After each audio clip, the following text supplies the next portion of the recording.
எனக்கு மத்திய உளவுத்துறையிலிருந்து வந்திருக்கக்கூடிய ஒரு தகவலை சொல்லிவிடுகிறேன். கரூரில் பண்ணது மாதிரியே தமிழ்நாட்டில் ஏதாவது ஒரு தேட்டரில், ஒரு 2-3 தேட்டரில், ஒரு தேட்டரில் 2-3 தேட்டரில் ஜனநாயகன் படத்தோட ஃபர்ஸ்ட் ஷோ அன்னைக்கு வயலன்ஸ் உண்டு பண்ணி ஸ்க்ரீன் எல்லாம் கிழிச்சு, விஜய் ரசிகர்கள் இவ்வளவு கேவலமானவங்க எப்படி இருக்கிறாங்க பாருங்கன்னு விஜய் மீது பொதுமக்களுக்கு ஒரு அருவருப்பை உருவாக்குவதற்கு அல்வா அதிகாரியும் அவரது லகுட பாண்டிகளும் திட்டமிட்டுக் கொண்டிருக்கிறார்கள்.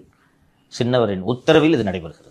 அப்போ இதை காரணமாக வைத்து விஜய் ரசிகர்கள் மோசமாக நடந்து கொள்கிறார்கள் என்று தியேட்டர் ஓனர்கள் ஜனநாயகனை நாங்கள் எங்கள் ஸ்க்ரீன் பண்ண விரும்பல.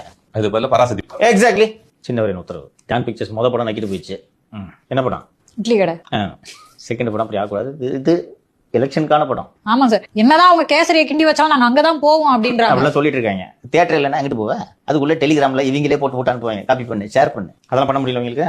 இன்னொன்னு ஜனநாயகனும் அந்த படத்தை தேர்தலுக்காக ரொம்ப நம்பிட்டு இருக்காங்க. எஸ், லாஸ்ட் மூவிமா இல்ல இப்ப ஓட்டு சதவீதமே அதிகரிக்கும்னு நினைக்கிறாங்க. ஆமா, ஐ ஆம் கமிங். அதுக்கு தானே பாது வந்துட்டேன், திரும்பி போவேன். அதனால இதை முன்கூட்டியே சொல்லி விடுகிறேன். இது நடக்கக்கூடாதுன்னு நான் விரும்புறேன். சரியா? சின்ன பசங்க தெரியாம ஏதாவது நடப்பாங்க. இந்த கோயம்பேட்டில் ரோனி தேட்டரை பண்ணாங்க பார்த்தீங்களா, அது மாதிரி ஏதாவது ஆர்வ கோளாறு பண்ணுவாங்க. எங்க எதிர்த்து இருக்கிறாங்கன்னே தெரியாது. ஸோ இது நடக்காமல் தவிர்க்கப்பட வேண்டும் என்பதற்காக